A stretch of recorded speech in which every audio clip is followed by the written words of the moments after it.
ನಟ ದರ್ಶನ್ ಆಪರೇಷನ್ ಮಾಡಿಸಿಕೊಳ್ಳದೆ ಅನುಮಾನ. ಫಿಸಿಯೋಥೆರಪಿ ಮೂಲಕ ಚಿಕಿತ್ಸೆ ಪಡೆಯಲು ನಿರ್ಧಾರ. ತೀವ್ರ ಬೆನ್ನು ನೋವಿನಿಂದ ಬಳಲುತ್ತಿರುವ ನಟ ದರ್ಶನ್ ಬಿಜಿಎಸ್ ಆಸ್ಪತ್ರೆಯಲ್ಲಿ ಚಿಕಿತ್ಸೆ ಪಡೆಯುತ್ತಿರುವ ನಟ ದರ್ಶನ್ ಕಳೆದ 44 ದಿನಗಳಿಂದ ಚಿಕಿತ್ಸೆ ಪಡೆಯುತ್ತಿರುವ ಚಾಲೆಂಜಿಂಗ್ ಸ್ಟಾರ್ ದರ್ಶನ್. ನಟ ದರ್ಶನ್ ಈಗ ಆಪರೇಷನ್ ಮಾಡಿಸಿಕೊಳ್ಳದೆ ಈಗ ಅನುಮಾನ ವ್ಯಕ್ತವಾಗಿರುವಂತಹದ್ದು. ಫಿಸಿಯೋಥೆರಪಿ ಮೂಲಕ ಚಿಕಿತ್ಸೆ ಪಡೆಯಲು ಈಗ ದರ್ಶನ್ ಈಗ ನಿರ್ಧಾರ ಮಾಡಿರುವಂತೆ ಕಾಣ್ತಿದೆ.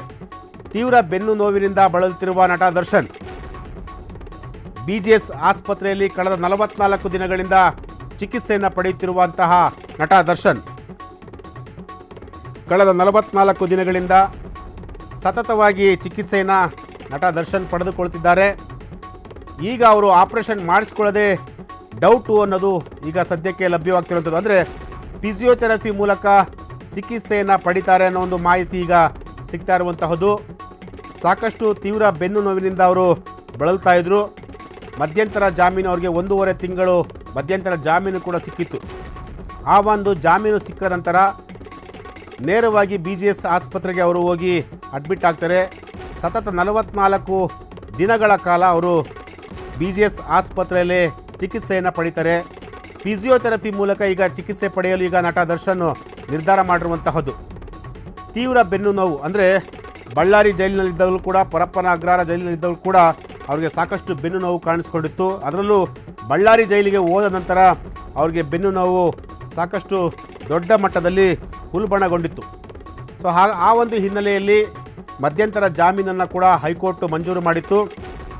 ಈಗ ರೆಗ್ಯುಲರ್ ಬೇಲ್ನಿಂದ ಅವರಿಗೆ ಮುಕ್ತಿ ಸಿಕ್ಕಿರುವಂತಹದ್ದು. ತೀವ್ರ ಬೆನ್ನು ನೋವಿನಿಂದ ಬಳಲುತ್ತಿರುವ ನಟ ದರ್ಶನ್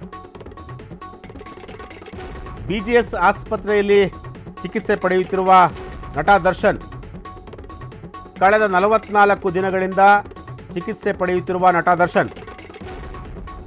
ದರ್ಶನ್ ಆಪರೇಷನ್ ಮಾಡಿಸಿಕೊಳ್ಳದೆ ಈಗ ಅನುಮಾನ ಅನ್ನೋ ಒಂದು ರೀತಿಯಲ್ಲಿ ಈಗ ಸುದ್ದಿ ಹರಿದಾಡ್ತಾ ಇರುವಂಥದ್ದು. ಫಿಸಿಯೋಥೆರಪಿ ಮೂಲಕ ಚಿಕಿತ್ಸೆ ಪಡೆಯಲು ನಟ ದರ್ಶನ್ ನಿರ್ಧಾರ ಮಾಡಿರುವಂತಹದ್ದು. ಬಳ್ಳಾರಿ ಜೈಲಿನಲ್ಲಿದ್ದಂತಹ ಸಂದರ್ಭದಲ್ಲಿ ನಟ ದರ್ಶನ್ಗೆ ತೀವ್ರವಾಗಿ ಬೆನ್ನು ನೋವು ಉಂಟಾಗಿತ್ತು. ಈ ಒಂದು ಬೆನ್ನು ನೋವಿನಿಂದ ಹೈಕೋರ್ಟ್ ಅವರಿಗೆ ಮಧ್ಯಂತರ ಜಾಮೀನನ್ನು ಕೂಡ ಕೊಟ್ಟಿತ್ತು. ಸುಮಾರು 1.5 ತಿಂಗಳ ಕಾಲ ಮಧ್ಯಂತರ ಜಾಮೀನನ್ನು ಕೊಟ್ಟಿತ್ತು. ಈ ಒಂದು ಜಾಮೀನಿನ ಆಧಾರದ ಮೇಲೆ ಅವರು ಬಿಜಿಎಸ್ ಆಸ್ಪತ್ರೆಗೆ ಅಡ್ಮಿಟ್ ಆಗ್ತಾರೆ. ಅದಾದ ನಂತರ ಅವರಿಗೆ ಈಗ ರೆಗ್ಯುಲರ್ ಬೇಲ್ ಆಗಿರುವಂಥದ್ದು. ಕೇವಲ ದರ್ಶನ್ ಮಾತ್ರ ಅಲ್ಲ, ದರ್ಶನ್ ಜೊತೆಗೆ ಒಟ್ಟು 7 ಜನ ಆರೋಪಿಗಳಿಗೆ, ಕೊಲೆ ಆರೋಪಿಗಳಿಗೆ ಈಗ ಜಾಮೀನು ಮಂಜೂರಾಗಿರುವಂತಹದ್ದು.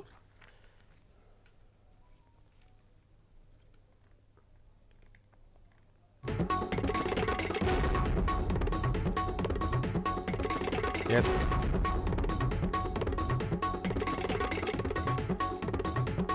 ನಟ ದರ್ಶನ್ ಪಾಲಿಗೆ ಇವತ್ತು ಬಿಗ್ ಡೇ ಅಂದರೂ ಕೂಡ ತಪ್ಪಾಲಿಕ್ಕಿಲ್ಲ. ಶುಭ ಶುಕ್ರವಾರ. ದರ್ಶನ್ ಅವರ ಅಭಿಮಾನಿಗಳಿಗೆ ಇದೊಂದು ಬಿಗ್ ಸರ್ಪ್ರೈಸ್. ಯಾಕೆಂದರೆ ದರ್ಶನ್ ಅವರಿಗೆ ರೆಗ್ಯುಲರ್ ಬೇಲ್ ಆಗಿರುವಂತಹದ್ದು. ಇಷ್ಟು ದಿನಗಳ ಕಾಲ, ಸುಮಾರು 44 ದಿನಗಳ ಕಾಲ ಅವರು ಮಧ್ಯಂತರ ಜಾಮೀನಿನ ಮೇಲೆ ಹೊರಗಡೆ ಇದ್ದರು.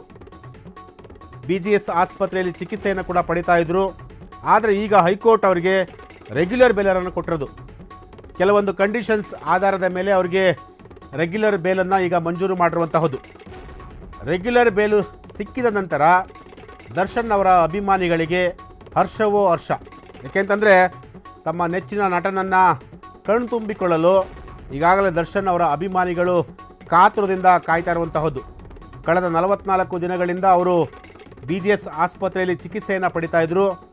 ಬೆನ್ನು ನೋವಿನಿಂದ, ಅಂದರೆ ತೀವ್ರದ ಬೆನ್ನು ನೋವಿನಿಂದ ಅವರು ಬಳಲುತ್ತಿದ್ದರು.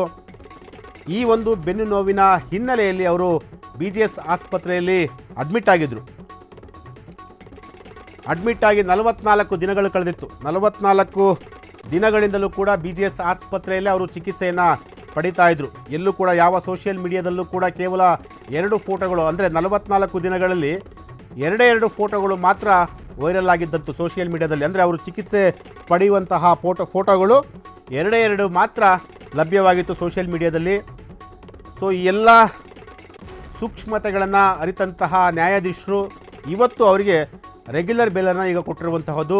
ಕೇವಲ ದರ್ಶನ್ ಮಾತ್ರ ಅಲ್ಲ, ದರ್ಶನ್ ಸೇರಿದಂತೆ ಒಟ್ಟು 7 ಜನ ಆರೋಪಿಗಳಿಗೆ ಈಗ ನ್ಯಾಯಾಲಯ ಮಂಜೂರನ್ನು ಮಾಡಿರುವಂತಹದ್ದು, ಬೇಲನ್ನು ಮಂಜೂರು ಮಾಡಿರುವಂಥದ್ದು. ದರ್ಶನ್ ಪ್ರಕರಣದಲ್ಲಿ ಮೊದಲಿಗೆ ಇಬ್ಬರಿಗೆ ಬೇಲ್ ಸಿಕ್ತು. ಅದಾದ ನಂತರ 1 by 1 ಅದಾದ ನಂತರ ಇಬ್ಬರಿಗೆ ಸಿಕ್ಕ ನಂತರ ಅವರು ತುಮಕೂರಿನಿಂದ ಅವರು ರಿಲೀಸ್ ಆಗ್ತಾರೆ. ತುಮಕೂರು ಜೈಲಲ್ಲಿರ್ತಾರೆ ಇಬ್ಬರು ಆರೋಪಿಗಳು. ಅದಾದ ನಂತರ ದರ್ಶನ್ ಅವರಿಗೆ ಅನಾರೋಗ್ಯ ಹಿನ್ನೆಲೆಯಲ್ಲಿ ಅವರಿಗೆ ಮಧ್ಯಂತರ ಜಾಮೀನು ಕೂಡ ಸಿಗುತ್ತೆ. ಮಧ್ಯಂತರ ಜಾಮೀನು ಸಿಕ್ಕ 44 ದಿನ ಅಂದರೆ ಸುಮಾರು ಹತ್ತತ್ರ 1.5 ತಿಂಗಳ ನಂತರ ಅವರಿಗೆ ರೆಗ್ಯುಲರ್ ಬೇಲು ಈಗ ಸಿಕ್ಕಿರುವಂತಹದ್ದು. ಸೊ ಇದು ಎಲ್ಲ ಒಂದು ಕಡೆ ದರ್ಶನ್ ಅವರ ಪಾಲಿಗೆ ಇವತ್ತು ಶುಭ ಶುಕ್ರವಾರ ಅಂದರೂ ಕೂಡ ತಪ್ಪಾಗಲಿಕ್ಕಿಲ್ಲ. ಯಾಕೆಂದರೆ ಇವತ್ತು ಅವರ ಪಾಲಿಗೆ ಒಂದು ರಿಲೀಫ್ ಆದಂತಹ ದಿನ. ಯಾರೂ ಕೂಡ ನಿರೀಕ್ಷೆ ಮಾಡಿರಲಿಲ್ಲ ದರ್ಶನ್ ಇನ್ನೊಂದಷ್ಟು ದಿನಗಳ ಕಾಲ ಅವರು ಜೈಲಲ್ಲೇ ಮುಂದುವರಿಯುವಂತಹ ಒಂದು ಸಾಧ್ಯತೆ ಇದೆ ಅಂತೇಳಿ ಎಲ್ಲರೂ ಕೂಡ ಮಾತನಾಡಿಕೊಳ್ತಾ ಇದ್ರು. ಇಂತಹ ಒಂದು ಪರಿಸ್ಥಿತಿ ಇರುವಂತಹ ಸಂದರ್ಭದಲ್ಲಿ